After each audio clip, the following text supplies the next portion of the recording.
I want to welcome you to the Yarmouth Meeting House, which is a very unique part of Yarmouth. It sits at the highest part of the township right now of Yarmouth, and originally it was built in 1796.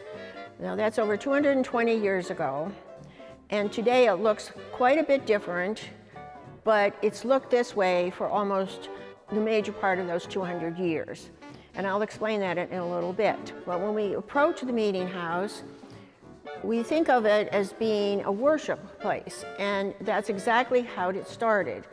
There were several people in the community who wanted another church. There was only one church in Yarmouth at the time, and they petitioned in Massachusetts, because we were part of the state of Massachusetts. We were not the state of Maine in 1796.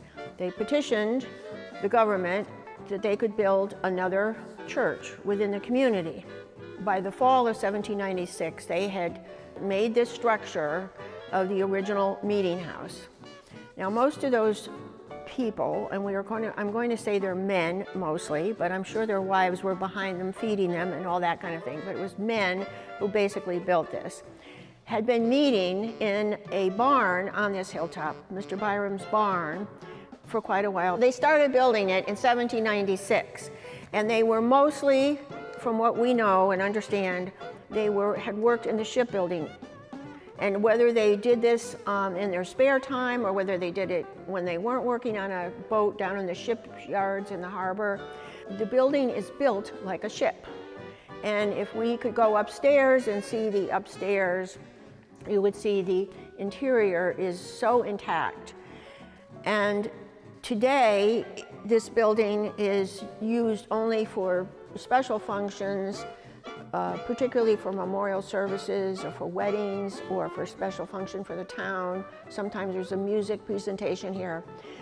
But when it was built, it was used weekly, of course, for church services. There were Baptist services, and they continued to be that way until 1889. Outside, when the church was first built, it just was a flat facade, and it had a small raised tower type with a curved roof. But in 1825, which was only 27 years later, they decided to change it, to have it more federal style. And at that time, they built the front porch, which is now the vestibule, and they built the belfry and the steeple. So that's been here since 1825. And in 1837, again, they did a major change to the church in that they did the interior. Before that, they had 2 rows of windows on each side. They boarded those up, and they put in the type of windows we have today, the long, just the 2 on each side, the large windows. They still continue to have the box pews, but they closed up what they call the galleries, which are in the back of the interior, where people sat in their box pews. And they also changed the front of the church, where in the original, the minister or the preacher had a pulpit, which he had to climb up into. But they took that down, and they made this platform and actually took the back and lowered it in some way so that the platform where the minister was higher than the seats. That style remains particularly what it's like today in the interior. It hasn't changed much since that time. Also in 1837, they changed the interior, the ceiling, to a vaulted ceiling. And by the way, the minister, Reverend Green, lived only across the street. So he could watch the building, I think. but we don't know really, but he lived across the street. And his original house is still there, of course. There were Baptist services here until 1889, as I said, when they built the new church, which is built by John Calvin Stevens, down on Main Street, because they wanted it closer to the community, is the way I have read one version of it, is why they changed. At that time, it was no longer a worship place. A year after that, in 1890, Mr. Hammond, who was the manager of Forest Paper Company along the river and was quite a wealthy man, purchased the building. And he took out the seats and they made it into the first Yarmouth library. And at that time, it was no longer called the Meeting House. It was called the Yarmouth Memorial Hall.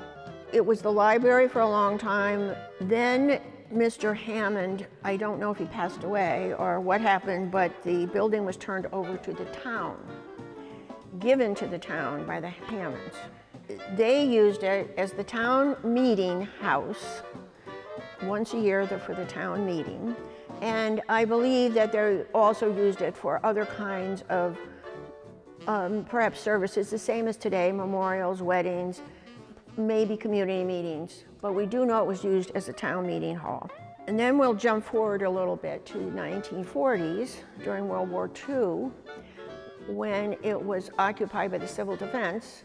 And the volunteers came here and went up into the belfry to do the lookout for planes coming over from Europe. The idea was that Maine was one of the closest places to Europe. And all during the day, the women came, and at night, the men came. But they came 24 hours a day for probably 3 or 4 years. I don't know that myself, how long they did that. So that is one of the special things that served, they served Yarmouth. It's also remarkable that the town kept the building up. But after World War II, in 1946, the Village Improvement Society, which is a very active society, and did exactly what it says. It tried to make improvements throughout the town. They made the parks, for one thing. They made sure the streets were clean. They made sure there was only one dump. They did all those kinds of things. And they were quite in awe of the meeting house, and they wanted to keep it. So they worked out an agreement with the town of Yarmouth that the town of Yarmouth would take care of the exterior part and the Village Improvement Society would take care of the interior. And at that time, they brought back the windows a third time. I believe it was after Mr. Hammond bought it. They put stained glass panels in the side windows. So we think it must have been quite dark in here. But when the Village Improvement Society took over the interior, they took those stained glass panels out and they actually sold them to people throughout the town. We still own 2 of them. One of them is at the Historical Society and one of them is upstairs here. The others were sold to make money to do help with the restoration. I only began working on this building in 1999 because I had done some historic preservation work, and I came in and I said maybe I could be of help. Well, I ended up overseeing it for 20 years, but I feel wonderful about it because we've saved an old building. And what happens is you forget how many years it is between projects, and suddenly it's 20, 25 years and things are starting to rot away. The steeple, the roof needs repairing, maybe there's broken windows. And so we were very happy that as a Village Improvement Society has now disbanded, that we were able to turn over the care and the preservation of the meeting house to the Historical Society. Many people come up to me and they go like, oh, my mother was married in that church. And I was married there also. And it's sort of a thing that has gone by the wayside. We don't see that as much anymore. But families traditionally use this as, not just, as I said, for marriages, but for memorial services. And I think that that was a wonderful part of the town. So we move forward, hoping that the town, the Historical Society, can maintain this and sustain it through the future. And then in 1975, there was a major reconstruction, but nothing was changed. It was all rehabilitated. The steeple came off and was remade. The belfry was repaired. The inside and outside were replastered and repainted. Move forward to 2000, the same sort of rehabilitation went on, in that the vaulted roof now, after 150 years, was beginning to crack. So it was restrapped and replastered, and that was just 24 years ago. And we had under construction done to the foundation to bolster the building up, because on one side it was tilting a little, so we also had an architectural study done at that time, an architectural dig at the side of the building to see, that's where they left their horses and buggies, what else was out there. And astoundingly, we found very little. We found very little. We found like a pipe and some dishes, but basically they didn't find much. So whether in all those restoration times they found the things and they've taken them off, I don't know. So today you see the building as it was since 1825 with a steeple, which was recently repaired. I say recently, within the past 10 years, we had a steeple repair, which was paid for between the Village Improvement Society and the town. The town does have a preservation fund for some of these older properties that they own, and they care a great deal because of the historic aspect of the town. And this helps to bring that out, how old the town is and how it served as a community for so many years. In 1796, they did go to the state of Massachusetts, of which Maine was part at that time, and they have a proclamation that they could build this church. And we do have a replica of that proclamation hanging in the vestibule of the church. We are on the National Register of Historic Places. It was placed on there along with 7 other buildings in Yarmouth. And I believe there are now 11 buildings that are on the National Historic Register of Places. And this entitles it to be a very special historic building throughout the nation. So people come to look at this because it's an original meeting house that was basically, as I said, changed in 1825 and 1837, but it has remained the same. And so it was so well built that many people like to see the structure as well as they like to see the interior and the exterior. We also, in the last restoration in the year 2002, when they did the whole entire replastering and tying up of the vaulted ceiling, we left an exposure of the plaster so you could see the original horsehair plaster that was used on the building. I would also like to mention the lights. We have the original oil lamps here that were electrified. They were placed here in 1890, and they were electrified somewhere around 1947 or 48.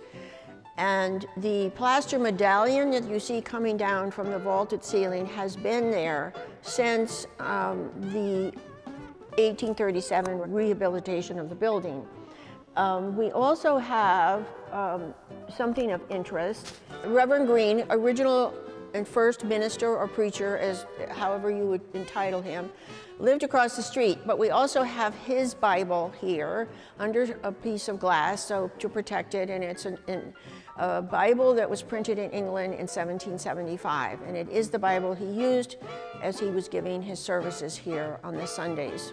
We also have now what you call slip pews, which came in after 1890 when it became the library. They took the box pews out. The box pews, which were original to the building, were sold to families or individual people before the building was built, and the money from that was used in the building of the meeting house. Those pews were sold again in 1837 when they were trying to raise money. So the same pews were sold, whether they were the same names on them or different families, we're not sure. But then those pews were taken out in 1890 when it became the town library. Now have what are called slip pews, and those were also sold to different families. So you will see on these, there are little plaques, brass plaques, which has a name on each pew, and that's the family or individual who purchased that, in actuality donated the money towards the restoration of the building. We are located next to the cemetery, which is a Baptist cemetery, and it goes back to the early 1800s. And you can see in the nearest corner, which would be the southwest corner of the building, those are some of the oldest graves, and they were probably members of this first congregation of this church. There are many shipbuilders in this cemetery. Because it's high on the hill, they could look out over the ocean, so to speak, and see where they took their sailing ships when they went across to Europe or over to Asia. There are also, of course, many, many merchants who are buried in this cemetery.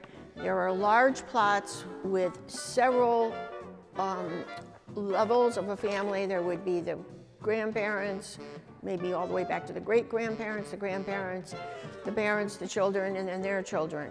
And so you will see large family plots out in this cemetery. It's kept up by the town, and it's a beautiful cemetery to walk through. It's wide and spacious. The only thing is, please don't bring your pet. We recently had a new fence put up at the cemetery in replica of the period of the Victorian times, which would be totally okay with that cemetery, even though it was started in the early 1800s. It fits the cemetery just beautifully, and you can see through to see the lovely stones, which are kept up again by the town or by private individuals. Some of them we've had many restorations of the headstones out in this particular cemetery. But I wanted to talk about how the building is used now. As I said, it's often used for weddings, memorial services, musical services. Sometimes there are meetings here. Often in the past 10 years, there has been an annual sort of Baptist society that has met here because it is an old Baptist church. But one of the fun things that is happening here is that the Royal River Players use this every fall for their stroll through haunted Yarmouth. And they use the building and the cemetery to tell the stories of the people of Yarmouth. We have some mementos that through the years are used kind of as souvenirs, we might call them today, but they're pictures of the meeting house on plates, and they were also on napkins. We have several variations of these mementos at the Historical Society in our collection that were given by families over the years. And every once in a while, something comes up on auction, and people call and they say, "Are you interested in this?" And we usually say, "Well, we'd like to see it first." but we love to know that they're still out there being circulated. Postcards. Many artists have painted pictures of this building, and then they have been turned into postcards. That too we have at the Historical Society.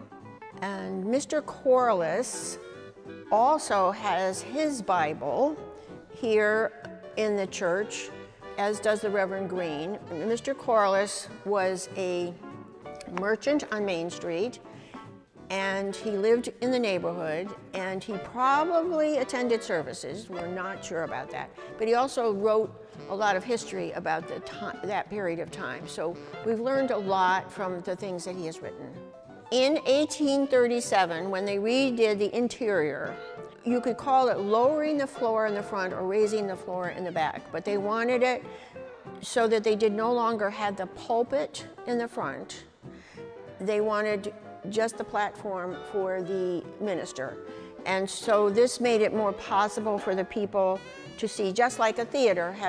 It's built now like a theater is today, where it gets lower in the front and it's higher in the back. The original floor from 1800s is here, We believe that there was veneer put on it either at the time it was the library or after it was the library, and we have just left it that way. It shows worn areas where people walk. Maine Preservation has been in here many times and helped us, consulted with us what we should do, and they feel we should leave the floor as it is because it represents a passage of time.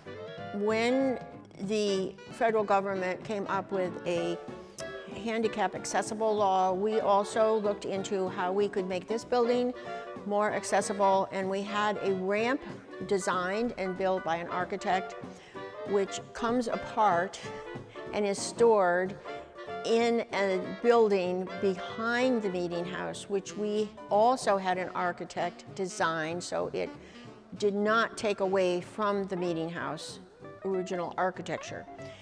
That is a metal ramp which can be noisy, but it has made it possible for so many people to come in and enjoy this building.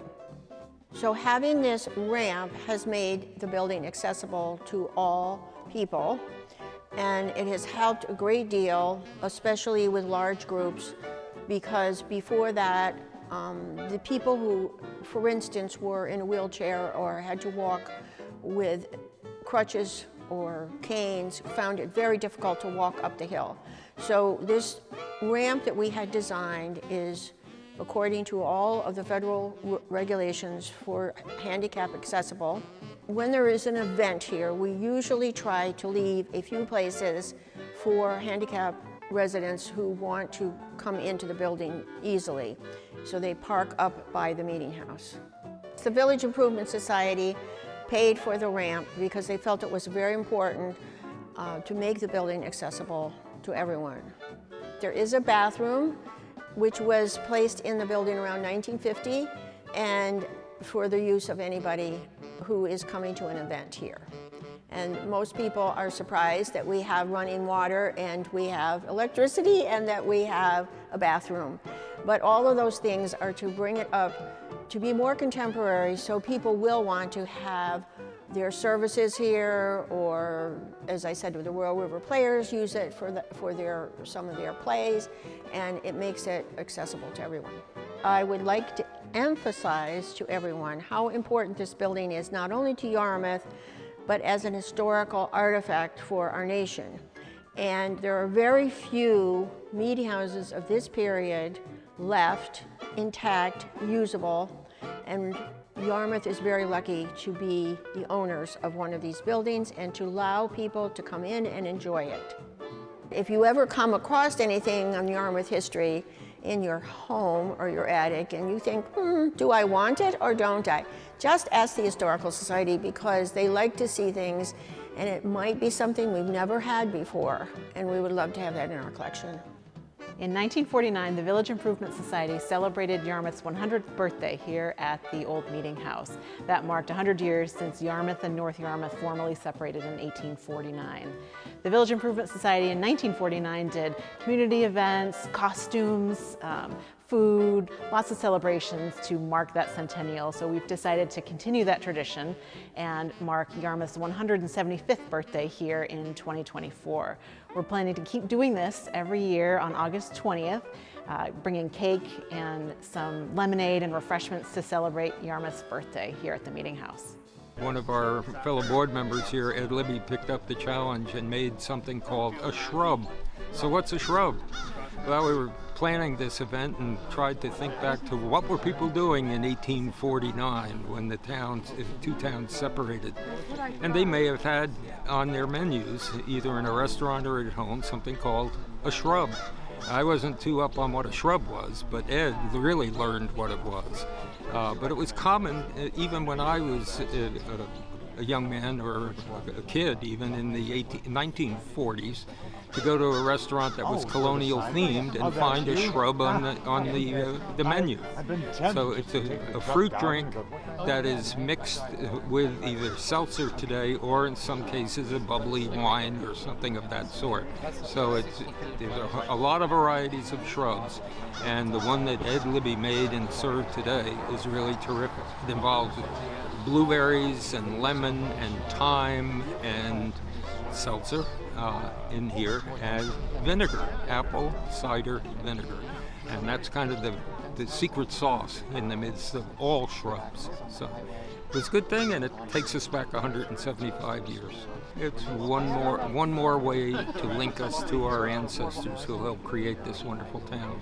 You stop and think of it, you get all the things that we've been through here in town with shipbuilding and manufacturing and farming, and the settlers who lived and died here and made Yarmouth what it is today. So it gives us a challenge today as to how we're going to make the town even better for our kids. If you'd like to learn more about the Old Meeting House, please visit our website at yarmouthmehistory.org. You can also give us a call to arrange visits, to check our open house schedule, or to inquire about having events at the Meeting House. For more information about the Yarmouth History Center, please visit www.yarmouthmehistory.org or visit us at the History Center. We're at 118 East Elm Street in Yarmouth, and we're open Tuesday through Saturday from 10 until 4.